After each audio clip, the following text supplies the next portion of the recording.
Hello dear teachers, welcome to another video lecture of PGT Physics Academy. In this video we are going to start a new chapter that is a motion in a straight line. ये chapter हम एक question से start कर रहे हैं जो question हमारा जो कॉन्सेप्ट ऑफ पॉइंट ऑब्जेक्ट है उसका जो अंडरस्टैंडिंग है वो हमारा और भी मजबूत करेगा. ये क्वेश्चन हम एनसीईआरटी से ही लिए हैं. तो आइए देखते हैं क्वेश्चन में क्या पूछा है. ये बोला है कि in which of the following examples of motion can the body be considered approximately a point object. इनमें से किस सिचुएशन में हम जो बॉडी है उसको एक पॉइंट ऑब्जेक्ट बोल सकते हैं. तो इसमें जो पहला ऑप्शन है हमारे पास, पहला बिट है वो है a railway carriage moving without jerks between two stations. अच्छा, तो पहले ये थोड़ा हम डिस्कस कर लेते हैं कि पॉइंट ऑब्जेक्ट हम किसे बोलते हैं. पॉइंट ऑब्जेक्ट बोलते हैं कि जिसका साइज या जिसका डायमेंशन जो होता है उसका जो डिस्टेंस कवर्ड से अगर बहुत बहुत कम हो तो उसे हम बोलते हैं पॉइंट ऑब्जेक्ट. तो यहाँ पे एक रेलवे कैरेज की बात हो रहा है और कंपेयर कर रहे हैं हम जो डिस्टेंस बिटवीन टू स्टेशन. तो रेलवे कैरेज का जो साइज है, डायमेंशन है, ये डिस्टेंस बिटवीन टू स्टेशन से वो बहुत ही कम होगा. इसीलिए हम यहाँ पे रेलवे कैरेज जो है इसको एक पॉइंट ऑब्जेक्ट मानेंगे. क्या मानेंगे? एक पॉइंट ऑब्जेक्ट. ठीक है. और नेक्स्ट बिट हमारे पास है कि a monkey sitting on top of a man cycling smoothly on a circular track. Circular track पे एक साइकिलिस्ट, एक मैन है जिसके ऊपर एक मंकी बैठा है. वो पूछ रहा है कि वो क्या होगा. तो सर्कुलर ट्रैक पे जो डिस्टेंस कवर कर रहा होगा वो साइकिलिस्ट, जरूर वो साइज ऑफ मंकी से ज़्यादा होगा. इसीलिए यहाँ पे जो मंकी है वो भी क्या होगा? एक पॉइंट ऑब्जेक्ट ही होगा. ओके, क्या होगा? Point object. थर्ड जो बोला है हमें कि a spinning cricket ball the turn sharply on hitting the ground. एक बॉल जब ग्राउंड पे हिट होता है और वो जो अपना शार्प टर्न लेता है तो शार्प टर्न में इतना ज़्यादा डिस्टेंस वो कवर नहीं कर पाएगा. ओके. और ये क्रिकेट बॉल का जो साइज़ है और जो शार्प टर्न में जितना जो डिस्टेंस कवर है वो इतना ज़्यादा डिफरेंस नहीं आएगा. इसीलिए ये ध्यान देने वाली बात है कि यहाँ पे क्रिकेट बॉल इस सिचुएशन के हिसाब से एक पॉइंट ऑब्जेक्ट नहीं होगा. Not a point object. Okay. और जो थर्ड बिट है हमारे पास वो है a tumbling beaker that has slipped off the edge of table. तो एक बीकर है जो कि टेबल के ऊपर रखा गया है और वो स्लीप हो रहा है. ठीक है. तो साइज ऑफ बीकर और जो स्लीप होने वाला जो डिस्टेंस है इन दोनों में भी इतना ज़्यादा फर्क नहीं है डिस्टेंस में, साइज में. इसीलिए यहाँ पे जो बीकर है वो भी एक पॉइंट ऑब्जेक्ट नहीं होगा. Not a point object. Okay. तो ये आई होप कि ये जो थोड़ा हम डिस्कस किए इंट्रोडक्टरी पार्ट में पॉइंट ऑब्जेक्ट के बारे में ज़रूर क्लियर हुआ होगा. ठीक है. तो ये जो motion in a straight line में जो नेक्स्ट टॉपिक है वो हमारा डिस्टेंस एंड डिस्प्लेसमेंट है. आइए उसके बारे में डिस्कस करते हैं. ठीक है. तो ये हमारा नेक्स्ट टॉपिक है जो कि डिस्टेंस एंड डिस्प्लेसमेंट है. तो इसीलिए हम देखते हैं कि मान लीजिए कि कोई एक पॉइंट है ए और एक दूसरा कोई पॉइंट है बी, और ए और बी के बीच ऐसे तीन रास्ते हैं, तीन पाथ है. हालांकि बहुत सारे पाथ जो है पॉसिबल हो सकता है. तो इनमें से ये जो पाथ 1 है और 2 है और ये जो है 3 है, ये तीनों को हम डिस्टेंस बोल सकते हैं. जिस पाथ में हम जाएंगे उसी को हम डिस्टेंस बोलेंगे. अगर पाथ 1 में जाएंगे तो वो लेंथ हमारा डिस्टेंस होगा. अगर पाथ 2 में जाएंगे तो वो लेंथ हमारा डिस्टेंस होगा. अगर पाथ 3 में जाएंगे तो वो लेंथ हमारा डिस्टेंस होगा. लेकिन हम किसी भी पाथ में जाए, डिस्प्लेसमेंट हमेशा जो ये पाथ 2 है उसी का लेंथ होगा. और ये डिस्प्लेसमेंट वेक्टर होता है, इसीलिए इसका एक डायरेक्शन आएगा जो कि इनिशियल से फाइनल की तरफ ये डायरेक्ट करता रहेगा. तो डिस्प्लेसमेंट बिटवीन टू पॉइंट्स जो है वो हमेशा एक ही वैल्यू होता है जो कि शॉर्टेस्ट होता है सबसे. लेकिन डिस्टेंस जो होता है वो इनफाइनाइट वैल्यूज हो सकता है. और एक बात है अगर हम पाथ 2 पे जाते हैं तो डिस्टेंस और डिस्प्लेसमेंट का जो मैग्नीट्यूड है वो दोनों का वैल्यू सेम होगा, लेकिन और कोई भी दूसरा पाथ अगर हम चुनते हैं, चाहे वो 1 हो 3 हो, और वो डिस्टेंस का जो वैल्यू है डिस्प्लेसमेंट के मैग्नीट्यूड से ऑब्वियसली ज़्यादा होगा। तो यहाँ पे एक इम्पॉर्टेंट पॉइंट हम ये लिख सकते हैं कि जो डिस्प्लेसमेंट है, डिस्प्लेसमेंट को एस वेक्टर के जरिए हम डिनोट करते हैं, तो उसका जो मैग्नीट्यूड है वो या तो लेस देन हो सकता है या इक्वल हो सकता है to the value of distance. इसीलिए डिस्प्लेसमेंट का मैग्नीट्यूड बाई डिस्टेंस जो कि लेस देन और इक्वल टू 1 हो सकता है। ठीक है, यहाँ पे कुछ सिचुएशन है उसको थोड़ा डिस्कस करते हैं। यहाँ पे इनिशियल पोजीशन एक ए है और बी है, और इन दोनों के बीच का जो पाथ लेंथ है वो x है। तो यहाँ पे अगर हमें पूछेगा कि डिस्टेंस कितना है तो डिस्टेंस x है, और डिस्प्लेसमेंट कितना है तो वो भी x है। ठीक है, सेकेंड सिचुएशन है यहाँ पे वही a और b, एक दो पॉइंट्स है, लेकिन एक तीसरा पॉइंट भी है c। यहाँ पे ऐसा हुआ है कि A टू B एक बॉडी गया है और फिर उसी रास्ते से रिटर्न हुआ है C तक। ठीक है, अब हमें बताना है कि A to B to C, A to B फिर C, A टू C के बीच हमें अभी बताना है between A and C, between A and C distance कितना होगा और डिस्प्लेसमेंट कितना होगा। तो डिस्टेंस होगा x प्लस वाई होगा, और जो डिस्प्लेसमेंट होगा, क्योंकि a अभी इनिशियल हो गया, c फाइनल हो गया, तो a और c में जो सेपरेशन है वो है x माइनस वाई। ठीक है, ये x प्लस वाई हो जाएगा डिस्टेंस और x माइनस वाई हो जाएगा डिस्प्लेसमेंट का मैग्नीट्यूड। नेक्स्ट सिचुएशन जो है हमारे पास वो ये है कि ये एक पोजीशन है, पहले वो A टू B गया कोई एक बॉडी जो कि x डिस्टेंस है, फिर B टू C गया जो कि y डिस्टेंस है। तो अभी पूछ रहा है कि A और C के बीच वही डिस्टेंस और डिस्प्लेसमेंट कितना होगा, मतलब वही between A and C, between A and C distance कितना होगा। डिस्टेंस जो कि पाथ कवर किया है, टोटल पाथ लेंथ, जैसे कि वही x प्लस वाई हो जाएगा, लेकिन डिस्प्लेसमेंट जो है वो क्या होगा, वो शॉर्टेस्ट डिस्टेंस मतलब AC का लेंथ होगा। AC मतलब यहाँ पे x square plus y square का स्क्वायर रूट, ये हो जाएगा अभी डिस्प्लेसमेंट का मैग्नीट्यूड। ठीक है, नेक्स्ट और एक सिचुएशन है हमारे पास, देखते हैं। यहाँ पे एक पाथ ऐसा है, थोड़ा कर्व लीनियर पाथ है। ठीक है, वो लीनियर पाथ था सारे जो था, यहाँ पे कर्व लीनियर पाथ है, और जो कर्व लीनियर पाथ है उसका रेडियस कितना है, r है, और वो जो सेंटर पे अपना वो कितना एंगल बनाते हैं, थीटा एंगल बनाते हैं। सेंटर पे कितना एंगल बनाते हैं, थीटा। अभी A टू B अगर कोई पर्सन जाता है, मूव करता है, तो उसका जो डिस्टेंस है, डिस्टेंस जो लेंथ है उसका, पाथ लेंथ है, वो कितना है, वो L है, पाथ लेंथ L है, लेकिन ये वाला होगा उसका डिस्प्लेसमेंट। ठीक है, तो यहाँ पे हम डिस्टेंस कितना लिख सकते हैं, डिस्टेंस लिख सकते हैं L, जो कि R इंटू थीटा, और थीटा को ध्यान रखना है वो रेडियन में लिखेंगे हम। ठीक है, और डिस्प्लेसमेंट का मैग्नीट्यूड कितना होगा, डिस्प्लेसमेंट का मैग्नीट्यूड यहाँ हम एक काम कर सकते हैं, यहाँ पे एक अगर ऐसे परपेंडिकुलर ड्रॉ करें, सिमेट्रिकल लाइन एक ड्रॉ करें, तो ये थीटा बाई 2 हो जाएगा, और ये भी थीटा बाई 2, तो ये बन जाएगा r साइन थीटा बाई 2, और ये भी बन जाएगा r साइन थीटा बाई 2। तो टोटल जो पाथ लेंथ अभी यहाँ पे A टू B शॉर्टेस्ट जो है वो कितना बनेगा, वो बनेगा 2r sine theta by 2। So this will be the displacement between A and B। ठीक है, तो इसी कॉन्सेप्ट का कुछ एक कंडीशंस है, कुछ केसेस है, वो भी देख लेते हैं। यहाँ पे एक कंप्लीट सर्कुलर पाथ है, मतलब A और B एक ही पोजीशन में है, तो यहाँ पे ये पूरा लेंथ हो जाएगा डिस्टेंस, लेकिन डिस्प्लेसमेंट कुछ नहीं आएगा क्योंकि इनिशियल और फाइनल पोजीशन सेम है। लेकिन ऊपर जो हम फॉर्मूला लिखे हैं उसी के हिसाब से अगर देखेंगे तो डिस्टेंस कितना होगा, r इंटू थीटा, थीटा मतलब जो एंगल बनाया है पूरा कंप्लीट सर्किल में वो कितना होता है, 2 पाई होता है, तो डिस्टेंस हो जाएगा r इंटू 2 पाई। डिस्प्लेसमेंट कितना होगा, डिस्प्लेसमेंट हो जाएगा 2r sine 2 pi by 2, 2 pi by 2 मतलब पाई, साइन पाई 0 होता है, तो डिस्प्लेसमेंट 0 हो गया। ठीक है, यहाँ पर एक कंडीशन है जो कि सेमी सर्कुलर पाथ है, A टू B जो गया है वो एक सेमी सर्कुलर पाथ में गया है, जिसका रेडियस कितना है r, तो ऑब्वियसली सेंटर पे कितना एंगल वो कर रहा है, पाई एंगल कर रहा है।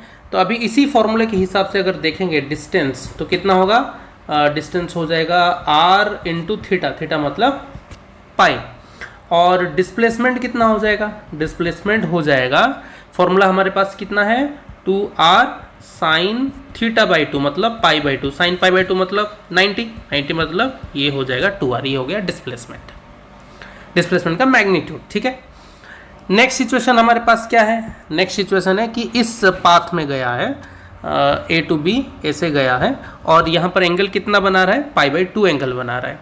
तो डिस्टेंस कितना होगा, डिस्टेंस हो जाएगा हमारा r इंटू पाई बाई 2 और डिस्प्लेसमेंट कितना हो जाएगा, डिस्प्लेसमेंट हो जाएगा 2r साइन पाई बाई 2 मतलब पाई बाई 4। डिस्टेंस यहाँ पे कितना होगा, ये वाला होगा, ये a और ये b है, तो ये वाला होगा डिस्प्लेसमेंट सॉरी। हम पाइथागोरस थ्योरम भी डाल सकते हैं, लेकिन एक जनरल फॉर्मूला से मैं डिराइव करके ये समझा रहा हूँ।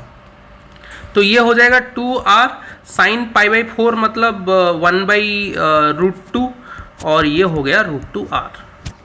ठीक है, नेक्स्ट सिचुएशन जो है हमारे पास, यहाँ पर एक बॉडी को हम क्या के ऊपर फेंके, फिर वो नीचे आ गया, तो ए और बी दोनों का पोजीशन सेम है, मतलब इनिशियल और फाइनल। तो यहाँ पे जो डिस्टेंस है वो कितना है, डिस्टेंस हो जाएगा h ऊपर गया और h नीचे आया, तो ये 2h होगा और यहाँ पे डिस्प्लेसमेंट का जो वैल्यू है वो कितना हो जाएगा, 0 हो जाएगा। ठीक है, तो डिस्टेंस जो है हमेशा वो क्या होता है, पॉजिटिव होता है। Okay, for a moving body, अगर बॉडी मूव किया है तो डिस्टेंस कुछ ना कुछ वैल्यू जरूर आएगा, लेकिन डिस्प्लेसमेंट जो है वो 0 हो सकता है, पॉजिटिव हो सकता है, नेगेटिव भी हो सकता है। जिस पॉइंट से हम स्टार्ट किए हैं उससे हम कौन से डायरेक्शन पॉजिटिव लेते हैं, कौन सा डायरेक्शन नेगेटिव लेते हैं, उसके हिसाब से वो पॉजिटिव नेगेटिव 0 हो सकता है। और बेसिक चीज़ें हैं ये, डिस्टेंस स्केलर होता है, डिस्प्लेसमेंट वेक्टर होता है। तो जब भी हम रिजल्टेंट डिस्प्लेसमेंट निकालने की कोशिश करेंगे तो हमेशा ये ध्यान रखेंगे कि वेक्टर लॉ को यूज करके ही हम डिस्प्लेसमेंट निकालेंगे। ठीक है, तो ये था छोटा सा introduction about distance and displacement. आइए इससे रिलेटेड कुछ क्वेश्चन सॉल्व करते हैं। ठीक है, देखते हैं क्वेश्चन हमारे पास क्या है। तो ये है हमारे पास क्वेश्चन है कि find the displacement of the contact point P of the disc after half revolution. मतलब यहाँ पे ये ग्राउंड है, यहाँ पे एक ऐसा डिस्क है और इसका जो रेडियस है वो r है और ग्राउंड के साथ वो P पॉइंट पे कॉन्टैक्ट पे है।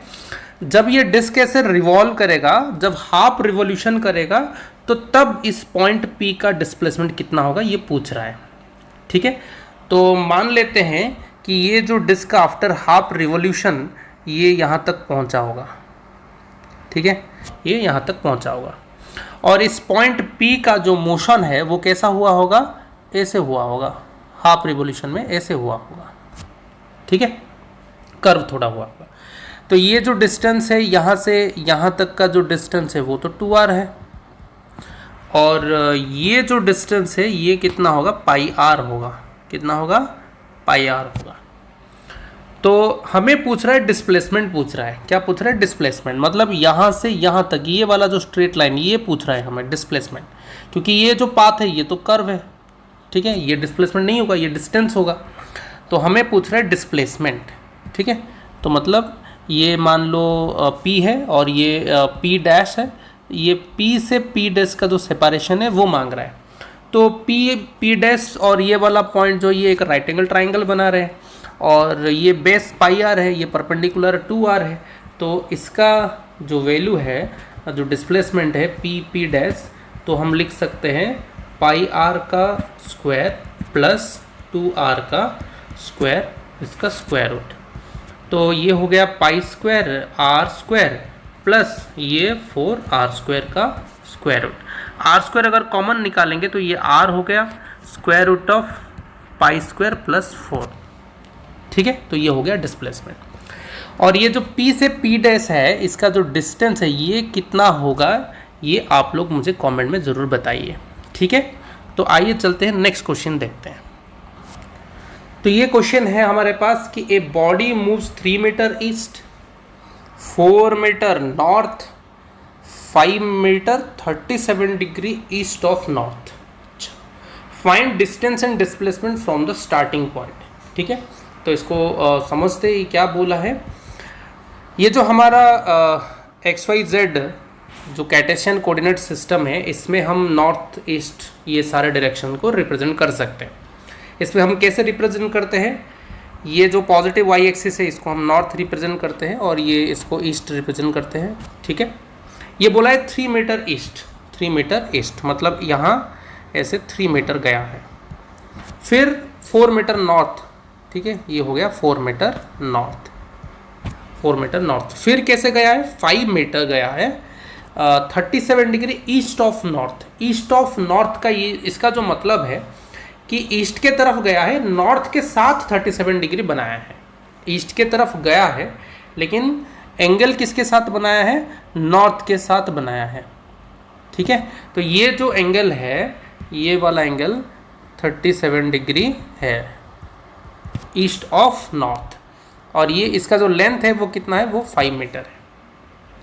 तो यहाँ पे हम एक काम करते हैं, तीनों यहाँ पे जो डिस्प्लेसमेंट हमारे पास है इसको हम वेक्टर फॉर्म में थोड़ा रिप्रेजेंट कर लेते हैं। जो 3 मीटर है इसको मैं लिख लेता हूँ S1 वेक्टर, S1 वेक्टर मतलब 3 i कैप लिख लेता हूँ, और S2 वेक्टर लिख लेता हूँ, इसको लिख लेता हूँ 4 j कैप, और S3 वेक्टर जो है हमारे पास जो 5 मीटर है इसको ऐसे लिख लेता हूँ 5 sin 37 i कैप। रिजोल्यूशन कर देंगे, मतलब यहाँ पे जो 5 मीटर है इसको अगर हम रिजॉल्व करेंगे तो इस डायरेक्शन में यहाँ पे आएगा 5 sin 37 आएगा, 5 sin 37, और इस डायरेक्शन में आएगा 5 cos 37, ठीक है।